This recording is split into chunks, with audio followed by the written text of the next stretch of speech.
শীত বেড়ে চলেছে ক্রমশ, আর তার সঙ্গে পাল্লা দিয়ে বাড়ছে দারিদ্রতা। সেই দুস্থ অসহায় মানুষদের কাছে আবারও একবার এগিয়ে গেলেন আবুল হাসানের উদ্যোগে সুতির উমরাপুর বাহাগোলপুর এলাকায় প্রায় 700 শীতবস্ত্র বিতরণ করা হয় বিধবা মহিলা কল্যাণ সমিতির পক্ষ থেকে। সেই একটাই নাম, বাহাগোলপুর বিধবা মহিলা কল্যাণ সমিতি। তাদের এই উদ্যোগে, আবুল হাসানের উদ্যোগে সুতির উমরাপুরে এবার 700 শীতবস্ত্র বিতরণ করা হয়।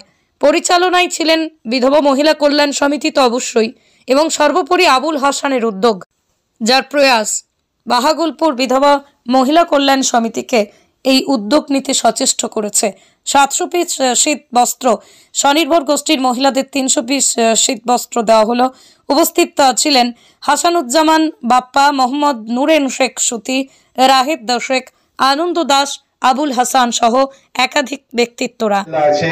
আমার রাহেদ ভাই আছে। অর্থ ধনদৌলত আল্লাহকে অনেককে দিয়েছেন, কিন্তু সেই সম্পদ যদি মানুষের কাজে না লাগে তো সেটা অর্থহীন হয়ে পড়ে।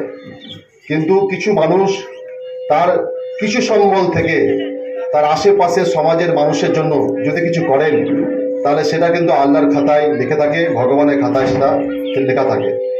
এবং এরকম একটি মহৎ কাজ কিন্তু আজকে নাকিরউদ্দিন ভাইরা করছেন। আমি খুব খুশি, এবং এটাই মানুষের মানব ধর্ম, যে আমরা মিলে মিশে একসঙ্গে জন্ম হয়েছে, বাস করছি এবং সামনে দিকে এগিয়ে যাব। ফলে যে মানুষগুলো ঠান্ডায় কাঁপছে, তাদের যদি আমরা ঠান্ডা কমাতে না পারি, শীত কমাতে না পারি, তাহলে আমি আমার শরীরে যত দামি বস্ত্র পরি কেন সেটা কিন্তু অর্থহীন পড়ে।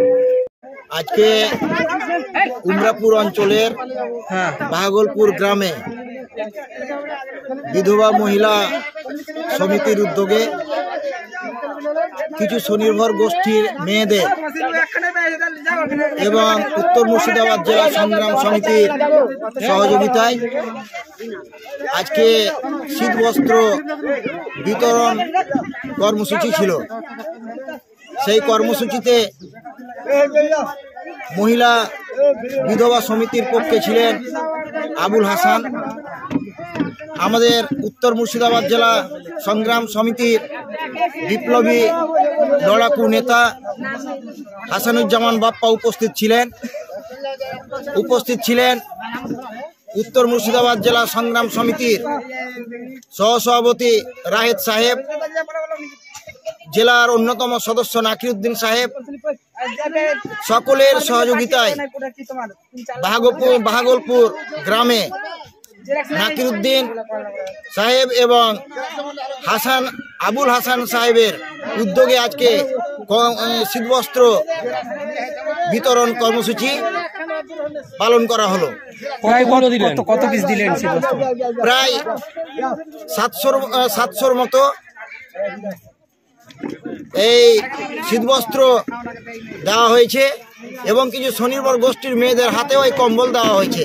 কোন এলাকায় দিলেন আজকে? উমরাপুর অঞ্চলের লোকাইপুর, বাহাগোলপুর, আরও কয়েকটা গ্রামে যারা অসহায়, দরিদ্র শ্রেণীর এবং বিধবা মহিলা, তাদের হাতে দেওয়া হলো। আপনার পরিচয়? আমাদের আরেকটু লক্ষ্য যে এই মহিলা সমিতির মাধ্যমে এবং উত্তর মুর্শিদাবাদ জেলা সংগ্রাম সমিতি, ঈশ্বর আল্লাহ ভগবানের কাছে আমরা আজকে প্রার্থনা করছি যে জেলাটা যেন ভাগ হয় এবং আমাদের কষ্ট যেন দূর হয়। এই জন্য এই সমস্ত কর্মসূচি নেওয়া হচ্ছে। কখনো রক্তদান কর্মসূচি, কখনো বৃক্ষরোপণ কর্মসূচি, কখনো সাইকেল র্যালি, কখনো দুস্থ অসহায় মহিলাদের কম্বল বিতরণ কর্মসূচি। এগুলো সব আমাদের মঙ্গলের জন্যই, এবং আমাদের যে শপথ যে উত্তর মুর্শিদাবাদ জেলা ভাগ হয়ে আমরা যেন সুবিধাগুলি পাই, সেই লক্ষ্যে আমরা ধীরে ধীরে এগোচ্ছি। আমার নাম মোহাম্মদ নুরুল শেখ, সুতি টু উত্তর মুর্শিদাবাদ জেলা সংগ্রাম সমিতির কনভেনার।